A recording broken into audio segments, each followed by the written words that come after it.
Hi everyone. So இந்த வீடியோவில் நம்ம என்ன பார்க்க போகிறோம் அப்படின்னா 12th ஸ்டாண்டர்ட் தமிழோட பேப்பர் ப்ரெசன்டேஷன்.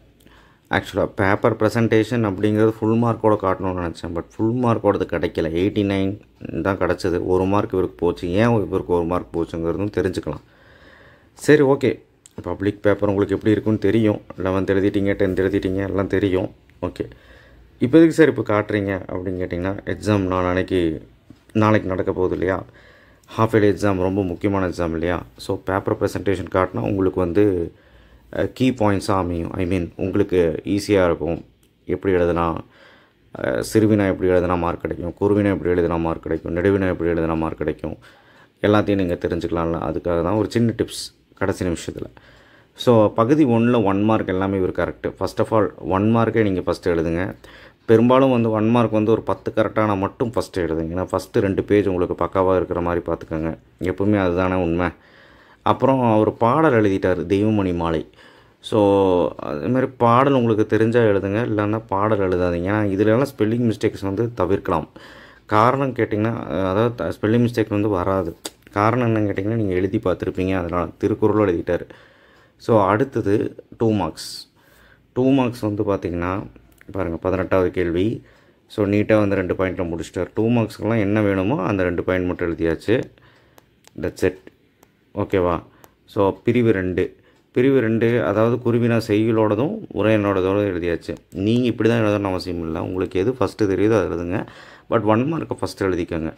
ஒவ்வொரு பாயிண்ட்ஸுக்குமே இந்த மாதிரி வந்து பார்த்திங்கன்னா, ஒவ்வொரு சைட் ஹெட்டிங் போட்டு, பின்னணி இசை அந்த மாதிரி போட்டு, என்ன கேள்வி கேட்குறாங்களோ அது அந்த சைட் ஹெட்டிங் போட்டு இந்த மாதிரி ஸ்டார் போட்டு எழுதுங்க. சரியா? பாயிண்ட்டு சான்று இந்த மாதிரி எழுதிக்கோங்க. பிரிவு 3, அதாவது அந்த 2 பிரிவு 2 மார்க் எழுதியாச்சு. பிரிவு 3 இது. ஸோ இது வந்து 7 to 14. இது பாருங்க, பகுபத உறுப்பிலக்கணம், நீசனோட புணர்ச்சி விதி எழுதிட்டாங்க. அப்புறம் கலைச்சொற்கள் எழுதிட்டாங்க. அதுக்கப்புறம் பேச்சு வழக்கு, எழுத்து வழக்கு, அதுக்கப்புறம் இதெல்லாம் பிழை நீக்கி எழுதுக, வழிநிமிட்டு எழுதுக. அதுக்கப்புறம் இதுதான் தப்பாயிடுச்சு. இரவுக்கு சித்தப்பாவை காவலுக்கு போக சொல். இதில் என்ன தப்புன்னு நீங்கள் கண்டுபிடிங்க பார்க்கலாம். இதில் ஒரு 1/2 மார்க் அவங்க கம்மி பண்ணியிருக்காங்க. ஸோ அடுத்தது லாஸ்ட் 2 மார்க். ஸோ 7 to 14 முடிஞ்சு. அடுத்த பகுதி 3 பிரிவு 1. இந்த மாதிரி நீங்கள் பகுதி 3 பிரிவு 1 இந்த மாதிரி கொஷின் நம்பர்லாம் கரெக்டாக எழுதணும். எப்போயுமே கொஷின் நம்பர் இங்கே போடுற மாதிரி பார்த்துக்கோங்க, இதுக்குள்ளே போடாதீங்க. சரியா? வெளியே போடுற மாதிரி பாருங்கள், லெஃப்ட் சைடில். ஸோ அதே மாதிரி தான் இப்போ சிறுவின் ஆரம்பிச்சிருக்காரு. ராமலிங்க அடிகள் வேண்டுவனே அப்படின்னு சொல்லிட்டு ஒரு ரெடி. ஸோ எவ்வளோ லைன்? ஒரு 6 லைன் எழுதியிருக்காரு. 6 லைன் எழுதி ஒரு பாடலும் எழுதியிருக்காரு. இந்த மாதிரி எழுதும்போது உங்களுக்கு மார்க் பண்ண சான்ஸ் இல்லை. சரிங்களா? இத்தனைக்கு 2 பாடல் எழுதியிருக்காரு. வாடை காலம் கோவலர்கள் ரொம்ப ரொம்ப இம்பார்ட்டன்ட், நான் சொல்லியிருந்தேன் நேற்று. ஸோ இதுவுமே ஒரு 6 பாயிண்ட் எழுதி பாடல்கள் எழுதியிருக்காரு. ஸோ அடுத்து வந்து பார்த்திங்கன்னா பிரிவு 2 ஒளிக்கோலங்கள். இது வந்து பார்த்திங்கன்னா உரைநடையோடதுன்னு நினைக்கிறேன். இதுவுமே வந்து பார்த்திங்கன்னா உங்களுக்கு பாடல் எழுதியிருக்காங்க. சார் பாடலாம் எழுத முடியாது அப்படின்னா மேபி 3 மார்க் தான் போடுறதுக்கு வாய்ப்பு இருக்குது.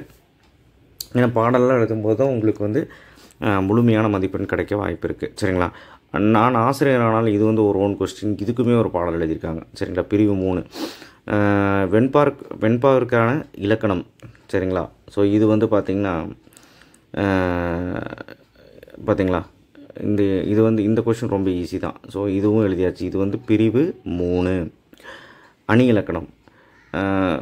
அணி இலக்கணம்னா என்ன அப்படின்னு சொல்லிட்டு அது ஒரு குறிப்பிச்சட்டம் மாதிரி போட்டு எழுதியாச்சு. சைட் ஹெட்டிங் போட்டு எழுதிட்டாங்க. சான்று விளக்கம், அணி பொருத்தம் எல்லாமே எழுதியாச்சு. ஸோ அடுத்தது பழமொழி வாழ்க்கை நிகழ்வோடு எழுதுறது பாருங்கள் எப்படின்னு. ஃபஸ்ட் எடுத்து நீதி எழுதிட்டு பழமொழி விளக்கம், அந்த டெஃபினிஷன் ஒரு 3 லைன். அப்புறம் வாழ்க்கை நிகழ்வு. இந்த வாழ்க்கை நிகழ்வு வந்து பார்த்திங்கன்னா ஒரு 6-7 லைன் தான் எழுதியிருக்காங்க. இதுலேயும் ஒரு 1/2 மார்க் போச்சு. ஸோ ஏன் போச்சு அப்படின்னா, நீதி வந்து எழுதியிருக்காங்க. இங்கே வந்து ஜஸ்ட்டு எறும்பு ஊர் கல்லும் தேயும். ஸோ இது வந்து பார்த்திங்கன்னா இந்த மாதிரி மாரல் எழுதிட்டு நீதி அப்படிங்கிறத எழுதணும். சரிங்களா? ஸோ அப்போது எழுதியும் என் மார்க் அமைச்சர் கண்டென்ட் பத்தலைங்கிறனால தான். கண்டென்ட் இன்னுமே கொஞ்சம் எழுதுகிற மாதிரி இருக்கணும்.